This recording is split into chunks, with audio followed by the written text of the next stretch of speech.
अस्सलाम वालेकुम दोस्तों, मैं आपको परफेक्ट वेब सॉल्यूशंस की तरफ से एंगुलर 7 और लारावल 5.7 की इस वीडियो ट्यूटोरियल सीरीज़ के पार्ट 5 में खुशामदीद कहता हूं। दोस्तों, मेरा नाम इमरान कासिम है और आज के इस एंगुलर 7 और लारावल 5.7 के वीडियो ट्यूटोरियल में हम सीखेंगे कि किस तरीके से हम HTTP इंटरसेप्टर को यूज़ करते हुए अपनी जो API की रिक्वेस्ट है उनको प्रोटेक्ट कर सकते हैं, ताकि सिर्फ अथेंटिकेटेड यूज़र ही उस रिक्वेस्ट को फुलफ़िल कर सके, कोई भी टोकन को मैनिपुलेट ना कर सके। तो ये सारी चीज़ें हम HTTP इंटरसेप्टर के थ्रू कंट्रोल करेंगे इस वीडियो ट्यूटोरियल में। तो दोस्तों, बगैर कोई देर किए, बगैर आपसे कहे कि चैनल को सब्सक्राइब करिए, वीडियो को लाइक एंड शेयर कीजिए और बेल आइकन को दबाइए। चलिए शुरू करते हैं इस वीडियो ट्यूटोरियल को।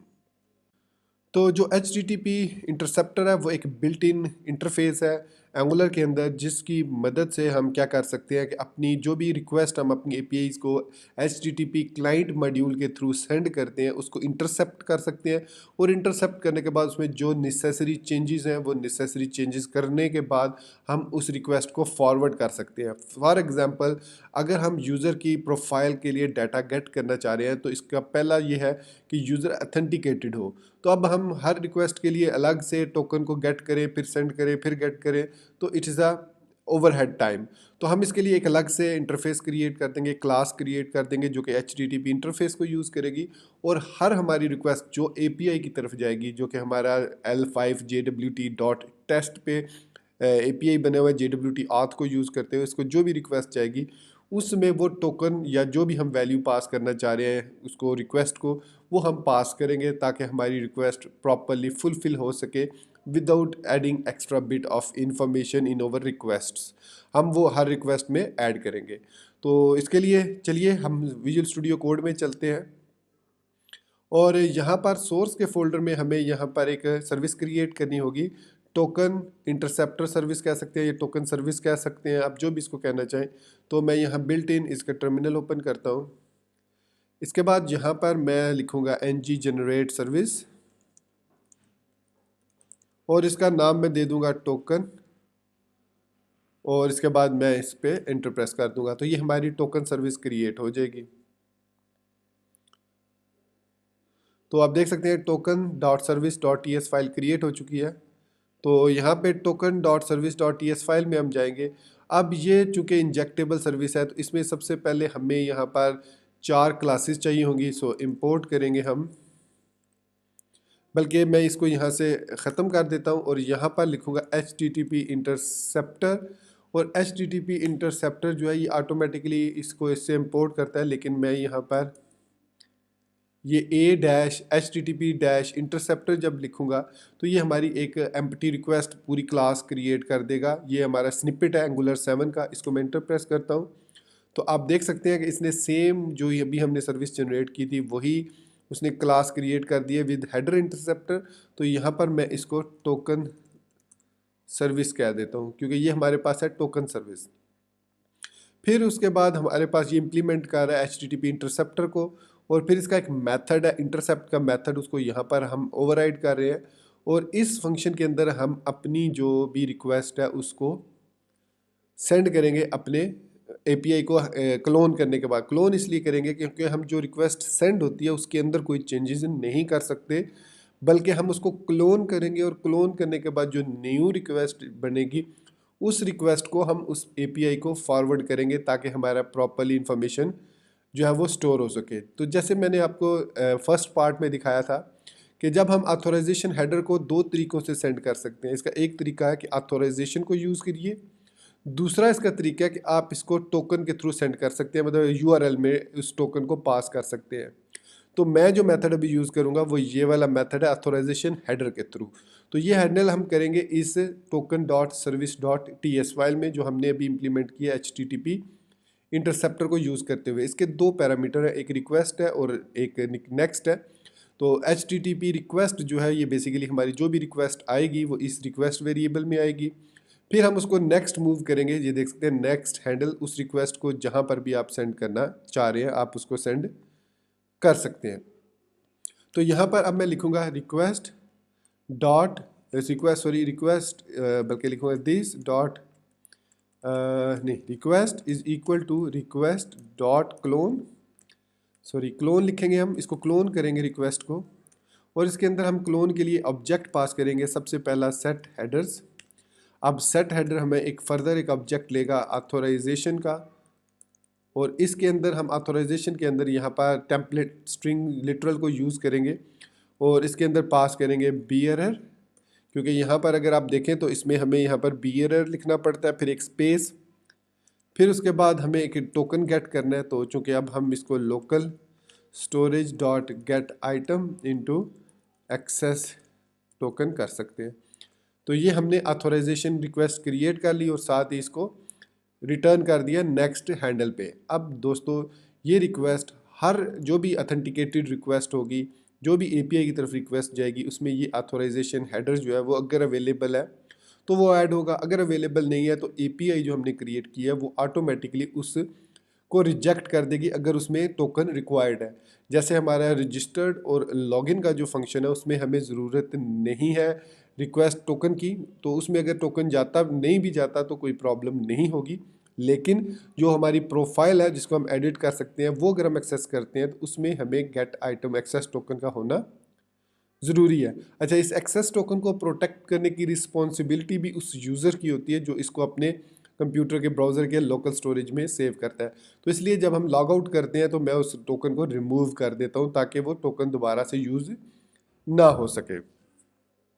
तो ये हमने इंटरसेप्टर रिक्वेस्ट क्रिएट कर ली। अब इसको यूज़ करना इंतहाई सिंपल है। आपने सिंपली जाना है अपने ऐप मॉड्यूल में, और चूँकि ये एक सर्विस है तो इस सर्विस को हम यहाँ पर अपने प्रोवाइडर्स के अंदर ऐड करेंगे। तो इसको ऐड करने का तरीका थोड़ा सा डिफरेंट है। इसमें हम एक ऑब्जेक्ट पास करेंगे जिसकी पहली की होगी अब प्रोवाइड, और प्रोवाइड में हम यहाँ पर HTTP इंटरसेप्टर को सिलेक्ट करेंगे तो ये ऑटोमेटिकली इंपोर्ट हो जाएगा। यहाँ पर ये देख सकते हैं HTTP interceptor from angular common HTTP से। उसके बाद इसका जो नेक्स्ट है वो है यूज़ क्लास, और इस क्लास में हम नाम देंगे उस टोकन सर्विस। तो ये टोकन सर्विस भी ऑटोमेटिकली इंपोर्ट हो जाएगी यहाँ पर।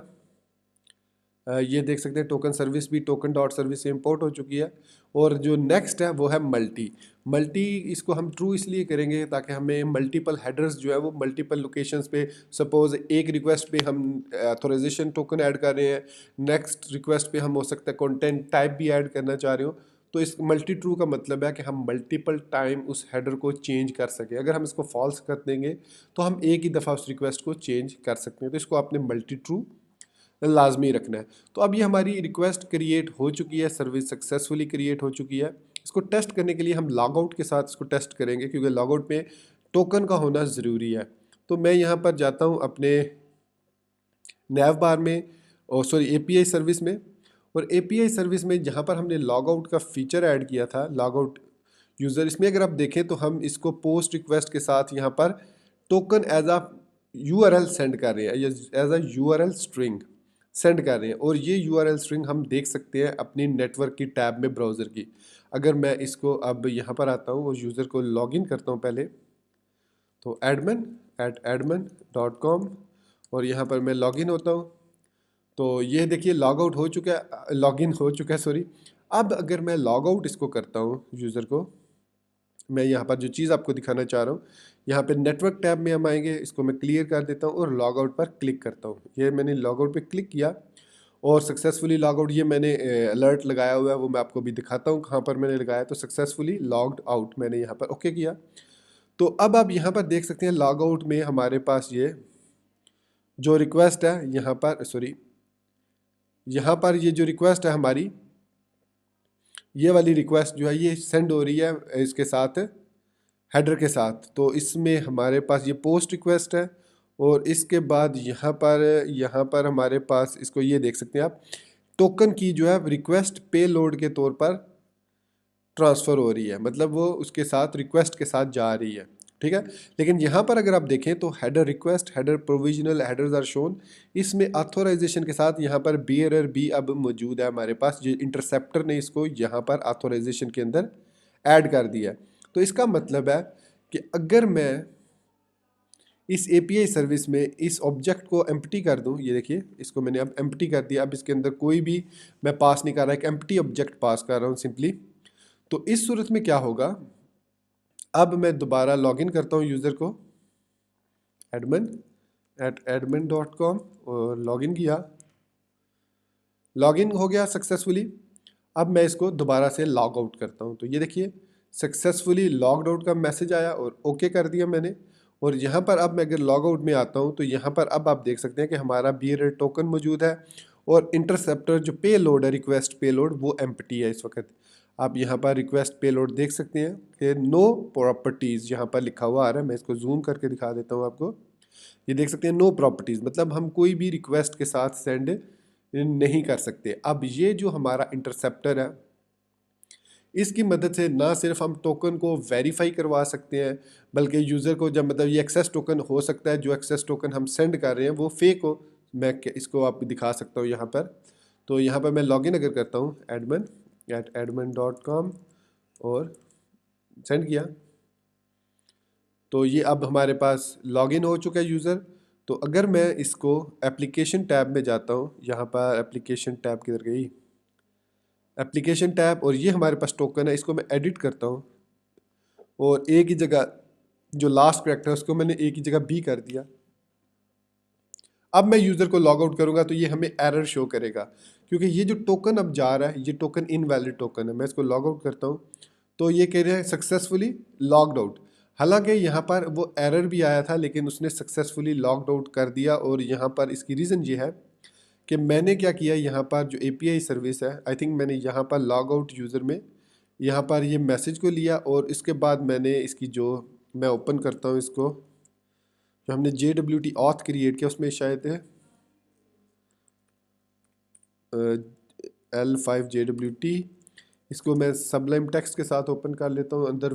तो यहाँ पर हमने HTTP कंट्रोलर और सॉरी ऑथ कंट्रोलर, और इसके अंदर लॉग आउट में ये देख सकते हैं API लॉग आउट लिखा हुआ है, ऑथ API, और उसको लॉग आउट कर रहा है। और यहाँ पर एप्लीकेशन के अंदर हमारे पास इसको उसने क्लियर कर दिया। तो यहाँ पर ये आई थिंक इसमें मैसेज आ गया, उसने सक्सेसफुली इसको साइन आउट कर दिया। हालांकि हमने टोकन को चेंज किया था। तो इसको BRL टोकन हम देखते हैं कि क्या इसने पास किया है, लेट्स सी। तो नेटवर्क टैब में आते हैं तो यहाँ पर लॉग आउट, अभी यहाँ पर लॉग आउट नहीं है, तो लॉगिन करते हैं दोबारा, इसको देखते हैं। लॉगिन हो गया, क्लियर किया, अब मैं दोबारा लॉग आउट कर रहा हूँ तो सक्सेसफुली लॉग आउट। और यहाँ पर हमारे पास जो ऑथराइजेशन है वो सेम है, ठीक है। ओ हमने चेंज ही नहीं किया उसको ऑथराइजेशन को, admin.com, ठीक हो गया। अब ये लॉगिन हो चुका है। अब मैं एप्लीकेशन टैब में आता हूँ और यहाँ पर इस हेडर को मैं लास्ट में एक ऐड कर देता हूँ D। तो अब ये इनवैलिड टोकन हो गया मैंने, क्योंकि इसमें D ऐड कर दिया। तो अब मैं इसमें नेटवर्क टैब में आऊँगा और यहाँ पर इसको करूँगा लॉग आउट। तो अब आप देख सकते हैं कि यहाँ पर हमारे पास एरर आ रहा है 401, मतलब अब जो हमारी रिक्वेस्ट है वो 401 एरर दे रही है, क्योंकि ये जो BRL टोकन है ये प्रॉपर नहीं है और हमारा जो यूज़र है वो अभी तक लॉग आउट नहीं हो रहा है। ये देख सकते हैं ये 401 आ रहा है अनऑथोराइज, मतलब जो टोकन है वो हमारा इनवैलिड। एक्चुअली लास्ट टाइम शायद मैंने कोई मिस्टेक कर दी थी। अब मैं इस D को ख़त्म कर देता हूँ। ख़त्म करने के बाद दोबारा मैं लॉग आउट करता हूँ नेटवर्क टैब में आके, तो अब ये सक्सेसफुली लॉग आउट हो चुका है। तो दोस्तों इस तरीके से हमने इसको अपनी API के थ्रू वेरीफाई कर लिया। अब ये था हमारे पास इंटरसेप्टर और इस तरीके से हम इंटरसेप्टर को इम्प्लीमेंट कर सकते हैं। नेक्स्ट वीडियो ट्यूटोरियल में हम देखेंगे कि एक हमारे पास पैकेज है एंगुलर के लिए, एंगुलर JWT का, मतलब JWT ऑथ के लिए एक पैकेज है जो कि हम एंगुलर के साथ यूज़ कर सकते हैं, जिसकी मदद से हम टोकन को वेरीफाई कर सकते हैं लोकली। हमें ज़रूरत नहीं पड़ेगी कि हम API रिक्वेस्ट सेंड करें फिर वेरीफाई करें कि जो टोकन है हमारे पास वो वैलिड है कि नहीं। क्योंकि सम टाइम ये होता है, ये प्रॉब्लम होती है कि API रिक्वेस्ट इतनी ज़्यादा सेंड ना की जाए, सर्वर को इतना ज़्यादा डिस्टर्ब ना किया जाए, जो काम आप लोकल कंप्यूटर पर कर सकते हैं उसको पहले आप परफॉर्म कर लें। तो नेक्स्ट वीडियो ट्यूटोरियल में हम देखेंगे कि किस तरीके से हम उस पैकेज को, जो एंगुलर JWT का पैकेज है, उसको इम्प्लीमेंट करेंगे अपने प्रोजेक्ट में और वेरीफाई करेंगे ना सिर्फ टोकन को बल्कि एक्सपायरी डेट को भी देखेंगे कि टोकन क्या एक्सपायर हो चुका है या नहीं। सपोज़ आप लॉगिन होते हैं लेकिन 2 दिन तक आपने लॉग आउट नहीं किया यूज़र को, जब 2 दिन बाद आप लॉग आउट करते हैं तो वो उस पर एरर देगा, क्योंकि टोकन तो एक्सपायर हो चुका है और हमें एपीआई रिक्वेस्ट कह रही है कि भाई ये टोकन एक्सपायर है, लेकिन हमने उस पर कोई कोड नहीं लिखा कि एक्सपायर होने की सूरत में वो क्या करे। तो ऐसी सूरत में वो अनऑथोराइज्ड एक्सेस आपको देगा लेकिन लॉग आउट भी नहीं करेगा। तो इस चीज़ को हम नेक्स्ट वीडियो ट्यूटोरियल में वेरीफाई करेंगे कि अगर टाइम एक्सपायर हो चुका है उसका टोकन का, तो या तो हम उसको रिफ़्रेश करें या सिंपली उसको हम लॉग आउट कर दें यूज़र को। तो दोस्तों मिलते हैं नेक्स्ट वीडियो ट्यूटोरियल में, और टिल देन इस चैनल को सब्सक्राइब करना, वीडियो को लाइक और शेयर करना मत भूलिएगा, और बेल आइकन को ज़रूर दबाइएगा ताकि आपको हमारी आने वाली हर नई वीडियो या सीरीज़ की नोटिफिकेशंस मिलती रहें। सो गाइस, अपनी दुआ में याद रखिएगा। Thank you very much for being with me till then. Take care, good bye and Allah हाफिज़।